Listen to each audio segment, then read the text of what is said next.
14వ వార్షికోత్సవ శుభాకాంక్షలు నేను గుండెల నిండుగా మనసు నిండుగా తెలియజేస్తా ఉన్నాను. 14 సంవత్సరాల నాడు జలదృశ్యంలో పిడికెడు మందితో ప్రారంభమైంది పోరాటం. ఆ తర్వాత అంతింతై వటుడింతై అన్నట్టుగా అనేక అవమానాలు, అవరోధాలు, ఆటంకాలు అధిగమిస్తూ భారత రాజకీయ వ్యవస్థనే పూర్తిగా కన్వీన్స్ చేసి దేశ రాజకీయ వ్యవస్థను ఒప్పించి మెప్పించి అద్భుతంగా తెలంగాణ రాష్ట్రాన్ని మనం సాధించుకున్నాం. తెలంగాణ ప్రజానీకానికి ఈ శుభ సందర్భంలో నేను హృదయపూర్వకమైన శుభాకాంక్షలు తెలియజేస్తా ఉన్నాను. మా అమరవీరులందరికీ శిరస్సు వంచి ఉద్యమ జోహార్లు అర్పిస్తా ఉన్నాను, వారికి నీరాజనాలు అర్పిస్తా ఉన్నాను. దుఃఖకరమే, బాధాకరమే, మానవత్వం కాబట్టి పొరుగు దేశంలో నేపాల్ దేశంలో జరిగినటువంటి ఘోర కలి అనేక వందల మంది చనిపోయినట్టుగా వార్తలు వస్తూ ఉన్నాయి. యావత్తు బీభత్సం జరిగినట్టుగా వార్తలు వస్తూ ఉన్నాయి. తెలంగాణ రాష్ట్రం 4 కోట్ల ప్రజల పక్షాన, మా అందరు ప్రజాప్రతినిధుల పక్షాన నేపాల్ ప్రజానీకానికి మా యొక్క ప్రగాఢ సానుభూతిని తెలియజేస్తూ ఉన్నాం. ఎటువంటి సహాయ చర్యలైనా చేపట్టడానికి తెలంగాణ ప్రభుత్వం మీకు ఎల్లవేళలా అందుబాటులో ఉంటుందని కూడా నేను తెలియజేస్తా ఉన్నాను. రేపు భారత ప్రభుత్వంతో మాట్లాడి తెలంగాణ రాష్ట్రం నుంచి ఏదైనా కార్యక్రమం చేయాల్సి ఉంటే అక్కడికి తరలి వెళ్ళడానికి కూడా మా టీఆర్ఎస్ శ్రేణులు, ప్రభుత్వ ప్రతినిధులు సిద్ధంగా ఉన్నారని కూడా ఈ సందర్భంగా నేను తెలియజేస్తా ఉన్నాను.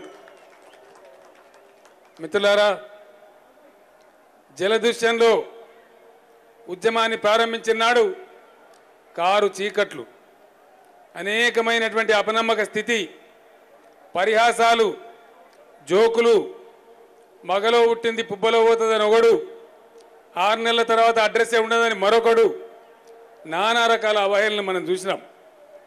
ఆనాడు నేను తెలంగాణ ప్రజానీకానికి ఒకటే మాట చెప్పా, ఎట్టి పరిస్థితులలో నా జీవిత లక్ష్యంగా తెలంగాణ రాష్ట్ర సాధన పెట్టుకొని బయలుదేరుతున్నా, 6 పిడుగులు పడ్డా, ఏది ఏమైనా సరే లక్ష్యం వీడా మార్గం వదలా అని చెప్పినా, ఒకవేళ ఉద్యమ పందా మారిస్తే నా లక్ష్యం నుంచి పక్కకు వైదొలిగితే నన్ను రాళ్లతోని కొట్టి చంపండి అని నేను చెప్పిన. ఆనాడు తెలంగాణ ప్రజలందరికీ ఒకటే మాట చెప్పిన, ఇంటికి ఒక యువకుడిని నాకు తోడుగా ఇవ్వండి, తెలంగాణ రాష్ట్రం సాధించి తెస్తానని నేను చెప్పిన. ఆనాడు భయంకరమైన ఆత్మహత్యలు, రైతుల ఆత్మహత్యలు, కరెంటు బిల్లు పెంచకూడదని ప్రొటెస్ట్ చేయడానికి వస్తే నిర్దాక్షిణ్యంగా పట్టపగలు రాజధాని నడుబొడ్డున బషీర్బాగ్లో రైతుల మీద కాల్పులు. ఆనాడు తెలంగాణ వలసల తెలంగాణ అయిపోయింది. బొంబాయి, దుబాయి, బొగ్గుబాయి లాగా మన జీవితాలు మారిపోయినాయి.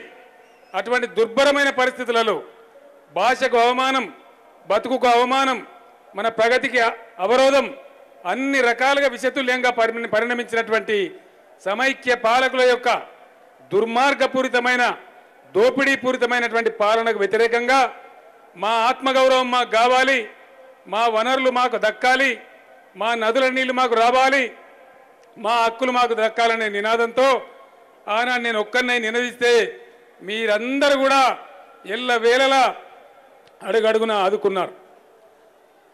కొన్ని గొప్ప క్షణాలు, కొన్ని గొప్ప జయాలు, కొన్ని అపజయాలు, అన్నిటి మధ్య అయిపోయింది. ఇంకేముంది, టీఆర్ఎస్ పార్టీ ఎమ్మెల్యేలను లాగేసినాం, తెలంగాణ భవన్ను కూడా కబ్జా చేస్తామనే దాకా మాట్లాడినారు.